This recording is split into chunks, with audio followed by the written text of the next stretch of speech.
nag-error yung aircon sa taas. Hindi niya kayang habulin yung parang umaabot 37 degrees na temperature sa taas. Kasi 'di ba, ang mga camellia na bahay walang Talaga ayaw eh, kaya ano eh. Nagmamasdan namin. Matagal yan. Kaya minsan tinatapatan namin ng electric fan. Malamig na siya ulit. Hindi naman na siya nagmo-moist kahit 37 degrees ang temperature ngayon. So, hopefully, umayos na yung under nila pati yung sa taas. Okay? So, ang binayaran po namin is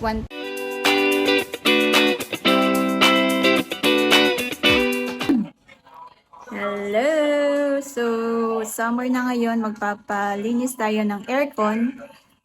Medyo madumi na talaga yung aircon natin.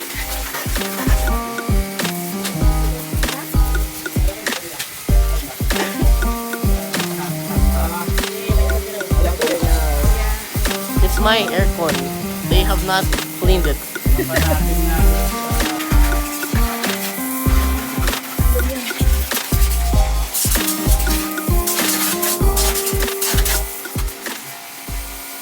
Nakita nyo naman sa video, medyo madumi na talaga yung aircon. Medyo dinelay natin ng dinelay yung pagpapalinis ng aircon. So, since summer ngayon at sobrang init, 2024, April ngayon, sobrang init. So, siguro best time na rin to para ipalinis, okay? Ito din gagawin nila. Yan.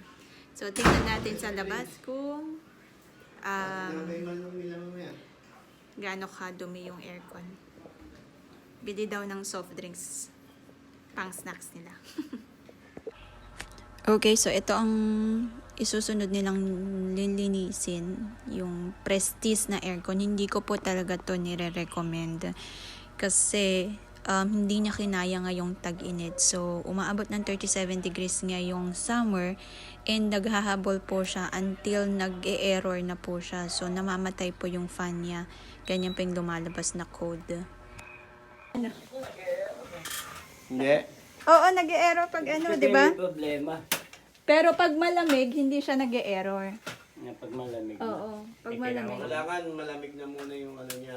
Kaya may electric, ayun ang pinapangit ng Prestige eh. Oo Oo, nga. yun. Palipil. Hindi naman ganong ano. Talaga ayaw eh, kaya ano eh. Nagmamasdan namin. Matagal yan. Kaya minsan tinatapatan namin ng electric fan. Eh, ang aircon, kailangan yan pag maandar to, mga 1 minutes lang. Eh yan, inaabot ng 3 minutes no, Papa?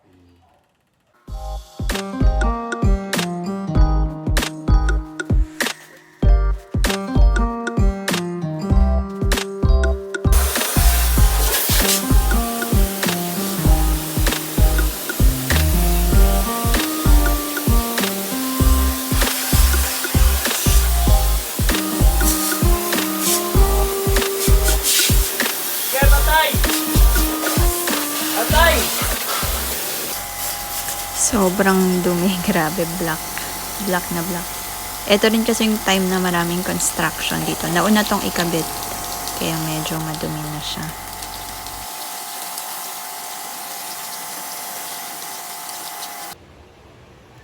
Hello, so pagod ang lola nyo. Minap ko sa taas kasi, pero hindi pa ako tapos dito sa baba.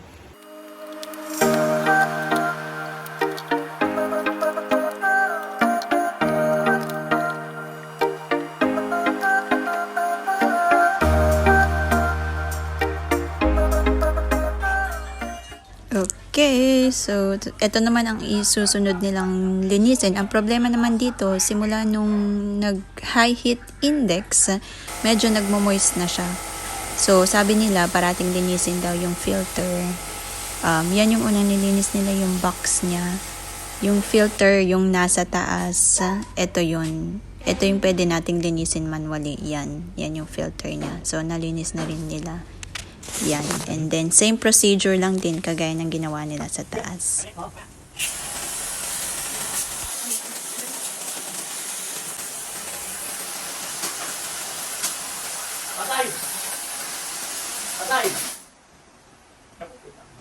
Ito naman yung outdoor unit nung Samsung, pero hindi siya ganun kadumi kagaya nung Prestige kanina.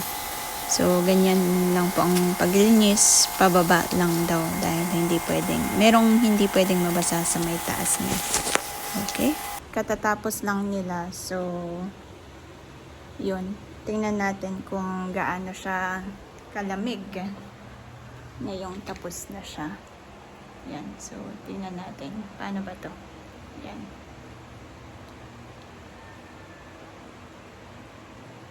Oh, ba't ayaw? Oh, hindi. Wait lang. Hindi ko pala nabuksan yung sa breaker sa taas. Buksan natin. Yeah. So, ito yung breaker niya.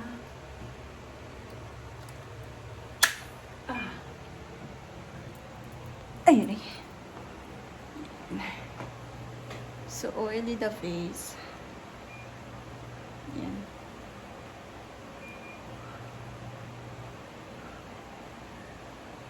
Okay. Kasi ngayong summer, kaya nag-decide kami ipalinis na. Kasi 'di ba ang temperature ngayon minsan umaabot 37. Ay, may tubig. Ay, may tubig pa siya, hindi pa siya tuyo. Nung nag-high heat index, nag-error yung aircon sa taas. Hindi niya kayang habulin yung parang umaabot 37 degrees na temperature sa taas. Kasi 'di ba, ang mga camellia na bahay walang anong tawag dito? Insulation na nilalagay sa ceiling. Dito sa baba, hindi naman to naghahabol kasi hindi naman siya umiinit dito masyado sa baba. Pero minsan, sa sobrang init, minsan nagmamoist to. Yeah, nagmamoist yung hangin na binubuga niya. So, kaya natin pinalinis na ngayong summer. So, hopefully, umayos na yung under nila, pati yung sa taas. Okay? So, ang binayaran po namin is tig 1,000 sa split type. So, dalawang split type yun sa 2,000. Tapos, 400 sa window type. Yung window type namin, magkano ba yun? 400, yeah. Okay? So, ayan. Malamig na siya ulit. Hindi naman na siya nagmamoist kahit 37 degrees ang temperature ngayon. Okay? So, 37 degrees ang temperature ngayon. Okay? So, yun po. Nagbigay lang tayo ng 200 pesos na tip. Okay? So, yun lang po. Okay? I'll see you kung may questions po kayo. Paki-ano na lang po sa baba. Bye! Please subscribe.